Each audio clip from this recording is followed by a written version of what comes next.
1,500 रुपये 1,500 रुपयाची योजना सुरू झाली. अनेक विरोध. या अर्थसंकल्पात मुख्यमंत्री देवेंद्रजींनी अर्थसंकल्प मांडला आणि त्याच्यात आम्ही शेतकऱ्यांची कर्जमाफी 2 लाखापर्यंत केली. हा दिलेला शब्द आहे. विचारलं किती खर्च आहे? 45,000 कोटी. हिम्मत लागते, ही देण्याची दानत लागते, त्याला मोठं मन लागतं. काय माझ्या लाडक्या बहिणींना 1,500 रुपये आम्ही देऊ शकत नाही? या लाडक्या बहिणींच्या आयुष्यामध्ये 4 दिवस सुखाचे आम्ही आणू शकत नाही? कशाला पाहिजे सरकार? मी आपल्याला सांगतो, मी देखील गरिबी पाहिली आहे. मी सर्वसामान्य कुटुंबातून आलोय. घर चालवताना काटकसर करताना माझ्या आईच्या डोळ्यातले अश्रू मी पाहिली आहेत. माझ्या पत्नीची काटकसर मी पाहिली आहे.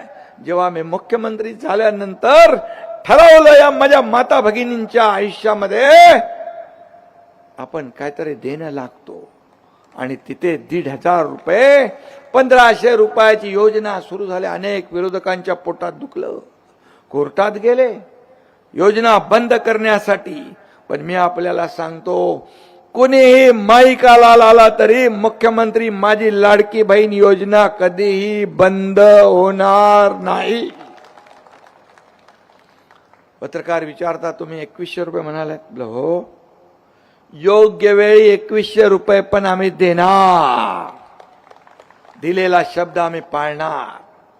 विधानसभेच्या निवडणुकीपूर्वी शेतकऱ्याला कर्जमाफी करणं म्हणून मी आश्वासन दिलं. या अर्थसंकल्पात मुख्यमंत्री देवेंद्रजींनी अर्थसंकल्प मांडला आणि त्याच्यात आम्ही शेतकऱ्यांची कर्जमाफी 2 लाखापर्यंत केली. हा दिलेला शब्द आहे. प्रिंटिंग मिस्टेक म्हणणारे आम्ही नाही आणि म्हणून दिलेला शब्द पाळणं ही आमची जबाबदारी आहे. या राज्यामध्ये तुम्ही अण्णा म्हणाला 150 निर्णय घेतले, एकापेक्षा एक निर्णय घेतले. मुख्यमंत्री माझी लाडकी बहीण योजना, लेक लाडकी लखपती योजना, मुलींचं उच्च शिक्षण मोफत केलं, वृद्धांच्या योजना, शेतकऱ्यांच्या योजना, अनेक योजना आम्ही निर्णय घेतले. आतापर्यंतच्या इतिहासामध्ये कधी एवढे निर्णय घेतले नाही तेवढे आम्ही घेतले. कारण हे सरकार कुणासाठी आहे? आम्ही म्हणतोय सरकार सर्वसामान्यांचं आहे. मग या सरकारचा उपयोग सर्वसामान्यांनाच झाला पाहिजे, ही भूमिका आमची आहे. अजितदादा आज आपल्यात नाहीत, पण त्यांनी जाहीरपणे एका कार्यक्रमामध्ये म्हटले की आतापर्यंतच्या महाराष्ट्राच्या इतिहासामध्ये सगळ्यात जास्त सह्या करणारा मुख्यमंत्री कोण? तर त्याचं नाव एकनाथ शिंदे. कशाला दिलेत पेन आपल्याला? हे पेन एका सईने एखाद्याचं जीवन बदलत असेल, एखाद्याचा जीव वाचत असेल तर ते आपलं कर्तव्य आहे. मुख्यमंत्री असताना अण्णा मुख्यमंत्री सहायता निधीमधून या तुमच्या एकनाथ शिंदेने 450 कोटी रुपये वाटले. 450 कोटी आणि हजारो लोकांचे प्राण वाचवण्याचं काम केलं. मी पूर्वीचं काय कोणी केलं ते सांगत नाही, परंतु जे काम सर्वसामान्य लोकांचा जीव वाचवण्याची जबाबदारी सरकारची आहे ते करण्याचं काम आम्ही केलं.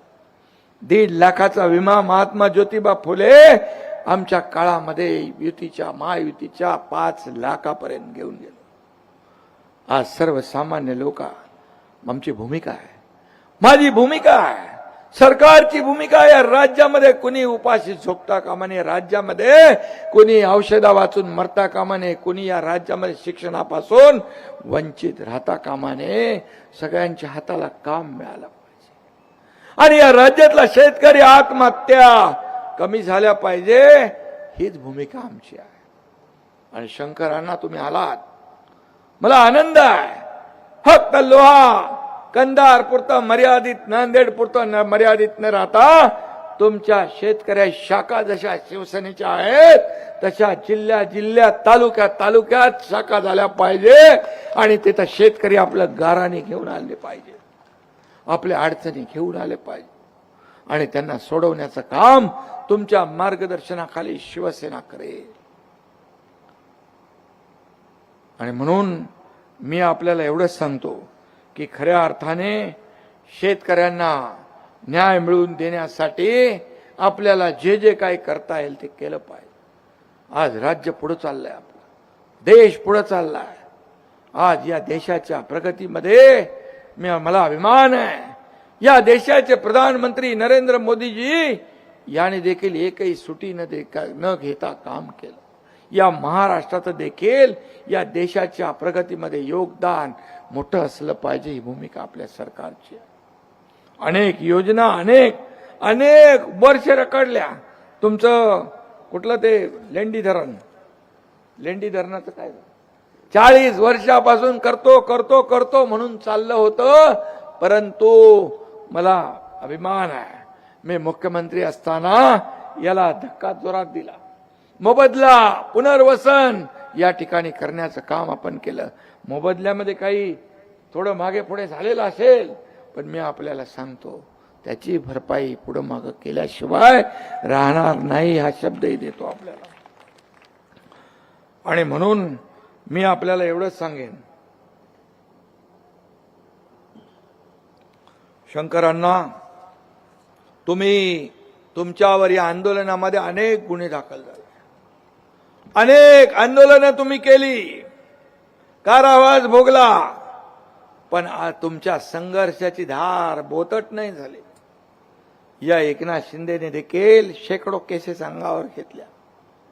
एक संघर्षातून एक शाखा प्रमुख ते राज्याचा मुख्यमंत्री होताना माझ्या आयुष्यामध्ये अनेक चढ उतार आले. नमस्कार विद्यार्थी मित्रांनो, विवेकानंद पोलीस अकॅडमी वाठार येथे विद्यार्थी मित्रांनो नवीन पोलीस भरती आर्मी भरतीची बॅच चालू झालेली आहे. विद्यार्थी मित्रांनो 2025 मध्ये आपल्या अकॅडमीमध्ये 14 जण पोलीस झालेले आहेत आणि 68 जण आर्मी भरती झालेले आहेत. विद्यार्थी मित्रांनो, ज्यांना लेखी पेपर काढायचा असेल, ज्या विद्यार्थ्यांनी बऱ्याच अकॅडमी लावल्या परंतु पेपर निघत नाही, अशा विद्यार्थ्यांसाठी 100% रिझल्ट देणारी संस्था आहे. अत्यंत कमी फी मध्ये गरीब शेतकरी मुलांसाठी विद्यार्थी मित्रांनो इथं निवासी सोय वगैरे केलेली आहे. तर ज्या विद्यार्थ्यांना पेपर निघत नाही, येणारी पोलीस भरती आहे, वनरक्षक भरती आहे, एक्साईज पोलीस आहे किंवा सरळ सेवेची कोणतीही एक्झाम द्यायची असेल तर त्या विद्यार्थ्यांसाठी आपण अकॅडमीमध्ये करारपत्र ही सिस्टीम आणलेली आहे. ज्या विद्यार्थ्यांना पेपर निघत नाही अशा विद्यार्थ्यांसाठी 500 रुपयाच्या स्टॅम्पवर आपण पेपर काढून देणार याची हमी देतो. विद्यार्थी मित्रांनो, असे बऱ्याच विद्यार्थ्यांनी सुद्धा आपल्या अकॅडमीमध्ये करारपत्र केलेले आणि भरती सुद्धा झालेले आहेत. विद्यार्थी मित्रांनो, त्यामुळे तुम्हाला जर भरती व्हायचं असेल, पेपर तुमचा निघत नसेल तर तुम्ही लवकरात लवकर, नवीन बॅच चालू झालेली आहे 1 तारखेपासून विद्यार्थी मित्रांनो आपली बॅच चालू झालेली आहे. त्यामुळं तुम्ही क्लासमध्ये जॉईन होऊ शकता आणि तुमचं जे भरती व्हायचं स्वप्न आहे ते साकार करू शकता. खाली दिलेल्या नंबरवरती तुम्ही कॉन्टॅक्ट करून अकॅडमीची माहिती घेऊ शकता.